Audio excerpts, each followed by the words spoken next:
जो लोग इस वीडियो को देखने के बाद में चैनल को सब्सक्राइब नहीं करते वो 3 दिन में गायब हो जाते हैं। तो दोस्तों एक बार मैं फिर से हाजिर हूँ आपके लिए एक नई वीडियो लेकर। तो दोस्तों आज की हमारी इस मूवी का नाम है हैलोवीन पुसी ट्रैप किल किल। तो मूवी की शुरुआत होती है 31 अक्टूबर 2004 में, जहां पर पाकिस्तान के इस्लामाबाद में अमेरिकन आर्मी और टेररिस्ट के बीच में गोलीबारी चल रही थी और अमेरिकन आर्मी ने बहुत सारे टेररिस्ट को मार डाला था। लेकिन इतने सारे टेररिस्ट के ऊपर काबू पाना बहुत मुश्किल था और उनकी आर्मी बहुत कम बची हुई थी, लेकिन फिर भी वे लड़ते रहे। लेकिन एक टाइम ऐसा आया कि टेररिस्ट ने उन्हें पकड़ लिया और अपने कैंप में लेकर चले गए। अमेरिकन आर्मी भी उन टेररिस्ट के सामने झुकने वाली नहीं थी और इसीलिए टेररिस्ट का लीडर एक अमेरिकन आर्मी का सर काटकर उसके शरीर से अलग कर देता है और एक के सर पर गोली मार देता है और एक आर्मी वाले के फेस की पूरी चमड़ी चाकू से काट कर निकाल ली जाती है। सीन यहीं पर कट होता है। फिर हमें अमेरिका में हैलोवीन पार्टी दिखाई जाती है, जहां पर बहुत से लोग अपनी मर्जी से डिफरेंट ड्रेसेस पहनकर अपने दोस्तों के साथ में हैलोवीन पार्टी को एंजॉय कर रहे थे। वहां पर एक लड़कियों का म्यूजिक बैंड भी था जो कि हैलोवीन पार्टी में गाना गाने जा रहे थे और उनके बैंड का नाम था किल पुसी किल। उनका सॉन्ग खत्म होने के बाद में डीजे स्पीड और मिस्टी गाड़ी में बैठकर नशा करने लगे थे और एम्बर और कैट एक दूसरे को किस करने लगे थे क्योंकि वे दोनों लेस्बियन थी। और नशे करते करते मिस्टी और स्पीड कपड़े खोलकर मेकआउट करने लगे थे। वे दोनों इंटीमेट होने ही वाले थे कि तभी एक व्हील चेयर में बैठकर वहाँ पर एक आदमी आता है और गाड़ी के पास आकर चिल्लाने लगता है। स्पीड बाहर आता है और वो आदमी मिस्टी को अकेला छोड़ देने को कहता है। फिर स्पीड इस बात से गुस्सा होकर उस आदमी को मारता है और मिस्टी गाड़ी से बाहर आकर स्पीड को गालियां देती है क्योंकि वो एक अपाहिज को मार रहा था। और उसी टाइम सारी लड़कियां और रोजर वहाँ पर आ गए थे और सभी स्पीड को ही गलत बोलते हैं। तो स्पीड वहाँ से गुस्सा होकर थोड़ी दूर आगे पीटर नाम के एक लड़के के पास जाता है और वो आदमी भी उसी तरफ जाता है। सभी लड़कियों को वो आदमी बहुत अजीब लग रहा था और उसके फेस पर बहुत सारी बैंडेजेस बंधी हुई थी और वो खून से सनी हुई थी। स्पीड पीटर के साथ कहीं पर चला गया था तो उनके बैंड का रात का शो कैंसिल हो गया था। तो रोजर, एम्बर, कैट, नटालिया, मिस्टी ब्रिगेड को लेकर कहीं पे घूमने निकल गए थे। अब रास्ते में वो एक गैस स्टेशन पर रुकते हैं और आपको तो ये पता ही है हॉरर थ्रिलर और स्लेशर मूवी में गैस स्टेशन न आए ये हो ही नहीं सकता। मिस्टी कार से निकलकर उस गैस स्टेशन के अंदर जाती है और फ्यूल डलवाने के बाद में वे लोग मिस्टी का वेट करते हैं पर वो अंदर से नहीं आती है। तब ब्रिगेड अंदर देखने जाती है पर अंदर कोई नहीं था। सभी मिस्टी को ढूंढते हैं पर वो उन्हें कहीं नहीं मिलती और न ही उसका फोन लग रहा था। तभी वहाँ पर डेल नाम का एक आदमी आता है और वो लोग उसे मिस्टी के बारे में पूछते हैं। डेल वहीं पे काम करता था और वो इतने ज्यादा नशे में था कि वो उनके किसी भी सवाल का जवाब ठीक से नहीं दे पा रहा था। मिस्टी का कोई पता नहीं था तो वे सभी वहाँ से निकलकर मिस्टी को बाद में ढूंढने आने वाले थे। लेकिन अब उनकी गाड़ी स्टार्ट ही नहीं हो रही थी क्योंकि गाड़ी की बैटरी पूरी तरीके से जल गई थी और वो अब ठीक नहीं हो सकती थी।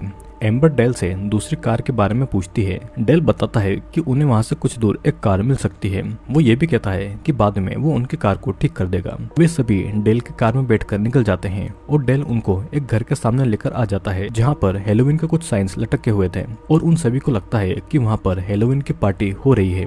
पर अचानक डेल एक गैस मास्क पहनकर कार में एक गैस छोड़ देता है और वो एम्बर को एक मुक्का मारकर उसे बेहोश कर देता है। सभी बहुत डर जाते हैं और कुछ देर के बाद सभी बेहोश हो गए थे। डेल एम्बर को उठाकर घर के अंदर एक बेसमेंट में ले जाता है और कुछ देर के बाद में नटालिया को होश आता है तो कैट उससे कहती है कि उसने हमें यहाँ पर ट्रैप करके रखा हुआ है। नटालिया सभी को एक एक करके होश में लाती है और किसी को कुछ समझ नहीं आ रहा था और सभी एक दूसरे से ही झगड़ा करने लग गए थे। कैट एक लोहे का रॉड लेकर उस रूम की दीवार पर मारती है पर इतनी मजबूत दीवार ऐसे ही थोड़ी ना टूटने वाली थी। तभी उस रूम में एक आवाज गूंजती है कि तुम सभी एक वार गेम में हो और तुम्हें 3 रूम को पार करना होगा तभी तुम यहाँ से निकल सकते हो।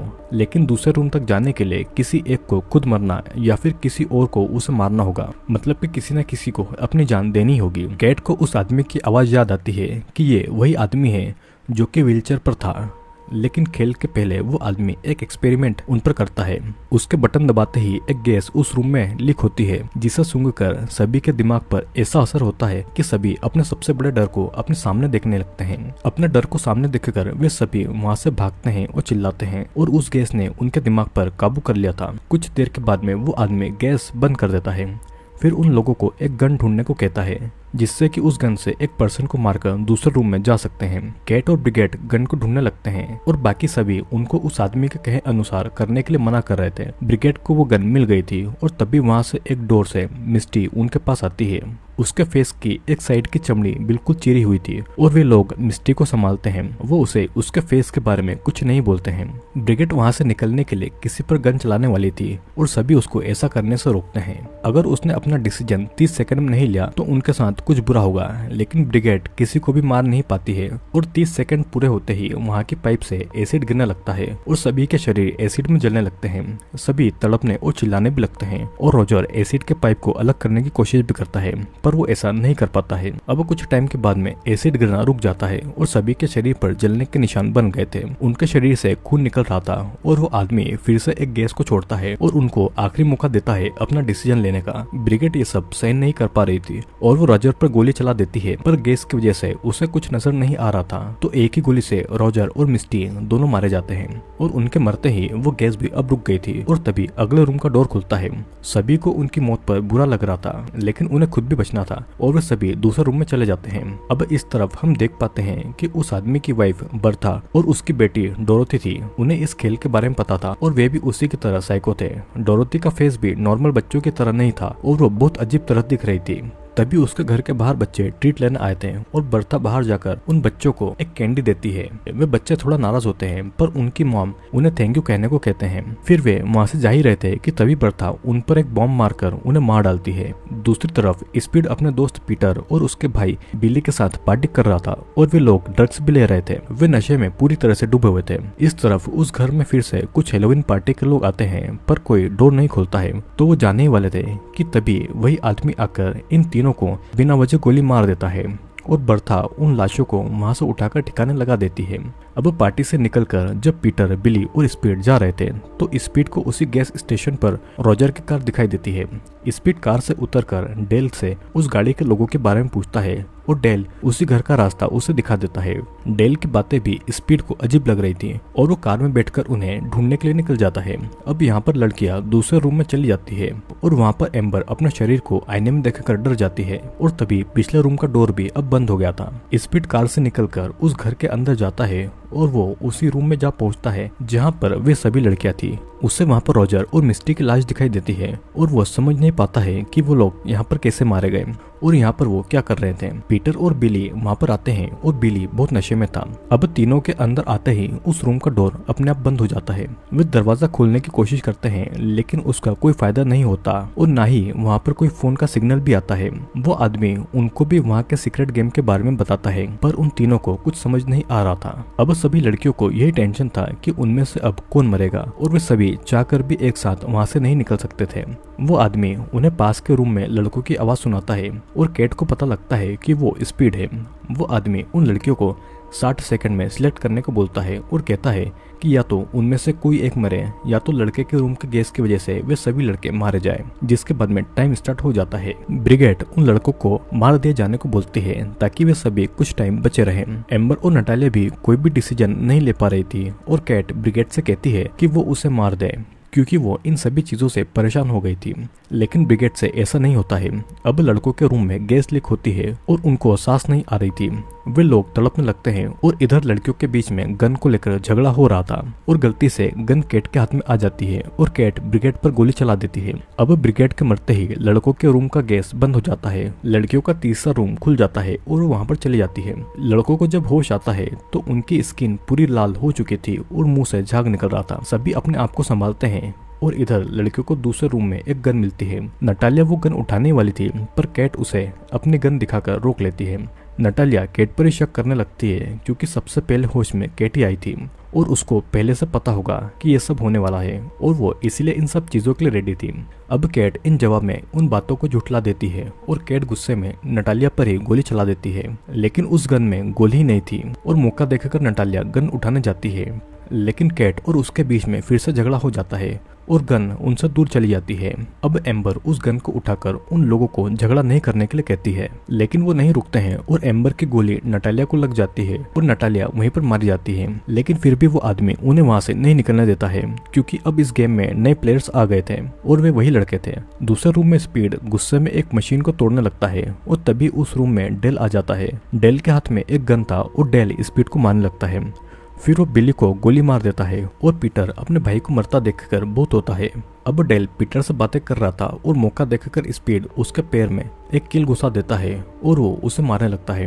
तब तक पीटर गन उठा लेता है, लेकिन डेल उसे मैनिपुलेट करने लगता है तो पीटर गोली नहीं चलाता है। तभी स्पीड पीटर से गन छीन लेता है और डेल के एक पैर में गोली मार देता है। अब वहाँ पर उस रूम में वो आदमी ये अनाउंसमेंट करता है कि पीटर को मार दो, तब तुम्हें दूसरे रूम में ले जाया जाएगा। पीटर उस आदमी की बात नहीं मानता है और एक कील से डेल की आंखों को निकालने लगता है और उसकी आंख निकालकर वो कैमरा में दिखाकर कहता है कि अगर हमें यहाँ से नहीं निकाला तो उसकी दूसरी आंख भी निकाल देगा। और तब वो आदमी दूसरे रूम का डोर खोल देता है।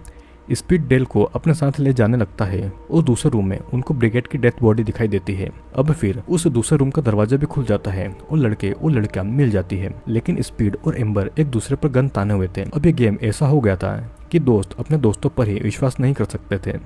डेल लगातार कुछ भी बोले जा रहा था तो स्पीड गन से उसके मुंह पर मारता है और वो उससे वहां से बाहर जाने का रास्ता पूछता है। डेल के कहते ही वो आदमी एक और दरवाजा खोल देता है और वहाँ पे एक गन थी, उस गन से कील निकल रही थी और सभी वहां से भागते हैं। कैट के ऊपर एक कील घुस जाती है और घबराहट में वो पहले वाले रूम में ही आ जाती है। अब इस रूम में वो अकेली थी और डोर फिर से बंद हो जाता है। इधर पीटर भी मारा जाता है और एम्बर और स्पीड आगे के रूम में पहुंच जाते हैं। एम्बर और स्पीड एक मशीन वाले रूम में पहुंच जाते हैं, पर वहां से आगे जाने का डोर पूरी तरीके से लॉक था। वो डोर अब नहीं खुल रहा था और उन्हें ऐसा लग रहा था कि वे अब मर जाएंगे। कैट किसी तरह से अपनी पीठ पर लगी कील निकाल लेती है और वो आदमी वहां पर तेज वॉल्यूम में एक साउंड चला देता है। कैट उन आवाजों को सुनकर तड़पती है और चिल्लाने लगती है और उसके कान और नाक से खून निकलने लगता है। कैट की आवाज एम्बर और पीटर भी सुन पाते हैं, पर वो चाह कर भी उसकी मदद नहीं कर पाते हैं क्योंकि उन्हें ये पता ही नहीं था कि कैट के साथ में क्या हो रहा है। अब स्पीड उस आदमी को ये सब रोकने के लिए कहता है और अचानक उस रूम का डोर खुल जाता है। अब उनको ये डिसाइड करना था कि वो कैट की तरफ उसे बचाने जाएंगे या दूसरे डोर से अपनी जान बचाने के लिए बाहर निकल जाएंगे। स्पीड कैट के पास जाना चाहता था, पर एम्बर उसे समझाती है कि अगर वो बाहर निकलते हैं तो मदद लेकर आ सकते हैं और तब वे दोनों वहाँ से बाहर निकल जाते हैं। अब इस तरफ कैट के रूम में डोर खुलता है, लेकिन वो बाहर नहीं निकल पाती है और वो वहीं पर चिल्लाती रह जाती है। एम्बर और स्पीड चलते चलते एक जगह पर आ जाते हैं और एम्बर वहां पर नजर रखे हुई थी और स्पीड स्विच बोर्ड को देख रहा था। एम्बर को पता ही नहीं लगता है और डेल आकर किलो वाली एक लकड़ी स्पीड के सर पर मार देता है। स्पीड पूरा खून से सन गया था। अब डेल फिर एम्बर को पकड़ के उसके कपड़े फाड़ता है और वो उसका वहीं पर रेप करने लग जाता है, लेकिन एम्बर उसके प्राइवेट पार्ट पर मारकर उसे गिरा देती है और रस्सियों से उसका गला दबाकर उसे बेहोश कर देती है। अब फिर वो आदमी एम्बर को एक लिफ्ट पे उठने को कहता है और एम्बर गन लेकर लिफ्ट पर चढ़ती है, जिसके बाद वो उसी रूम में आ जाती है जहाँ पर वो आदमी था। वो आदमी बताने लगता है कि वो इसी देश की आर्मी में था और दुश्मनों से लड़कर उसने अपने देश को बचाया था। दुश्मनों ने जब उसे पकड़ा तो उसके चेहरे की खाल निकाल दी और तब उसे किसी ने नहीं बचाया। उसकी कभी भी कदर नहीं की और न ही उसे कोई सम्मान दिया गया। ये आदमी वही आर्मी वाला था जिसे हमें मूवी की स्टार्टिंग में दिखाया गया था, जब आतंकवादियों ने उसके चेहरे की खाल खींच ली थी और इसीलिए वो आदमी दिखने में इतना ज्यादा भयानक था। एम्बर का लास्ट टास्क यही था कि वो उसे मारकर यहाँ से चली जाए और एम्बर भी गुस्से में गोली चला देती है, लेकिन असल में वो कैट थी जिसे उस आदमी ने अपने कपड़े पहनाकर बिठाकर रखा हुआ था। अब कैट भी मर जाती है और कैट के शरीर पर बॉम्ब का टाइमर चल रहा था। तब एम्बर उस घर से निकलकर बाहर आ जाती है और वो भागती है, लेकिन वो जल्दी ही एक गड्ढे में गिर जाती है और असल में वहाँ पर कोई बॉम्ब था ही नहीं। तभी वहाँ पर बर्था उसी आदमी को लेकर आती है जिसका नाम लुइस था और बर्था जब उस गड्ढे में देखती है तो वहाँ पर ट्रैप था जिसमें एम्बर गिरकर मारी गई थी और गड्ढे के अंदर लकड़ी उसके शरीर के आर पार हो गई थी और इसी के साथ में सभी साथी मारे गए थे। सीन यहीं पर कट होता है और हम देखते हैं कि बर्था और लुइस अगले साल हेलोवीन में फिर से अपना खेल शुरू करेंगे और हम देखते हैं कि डेल भी मरा नहीं था बल्कि जिंदा था। और इसी के साथ में ये मूवी यहीं पर खत्म हो जाती है। दोस्तों वैसे तो इस मूवी में सारी चीजें क्लियर है। लुइस नाम का एक आर्मी पर्सन था जो कि टेररिस्ट से लड़ते वक्त घायल हो गया था, लेकिन कभी भी उसे देश की गवर्नमेंट ने न सम्मान न ही उसकी कभी कदर की और इसीलिए वो अपना बदला लोगों से ले रहा था, जिसमें उसकी बीवी और डेल भी इन्वॉल्व था। तो आई होप दोस्तों आपको ये वीडियो अच्छा लगा होगा। वीडियो अगर अच्छा लगा हो तो लाइक, कमेंट और सब्सक्राइब जरूर कर लेना, क्योंकि मैं जल्दी ही ऐसे इंटरेस्टिंग वीडियोस लेकर आने वाला हूँ।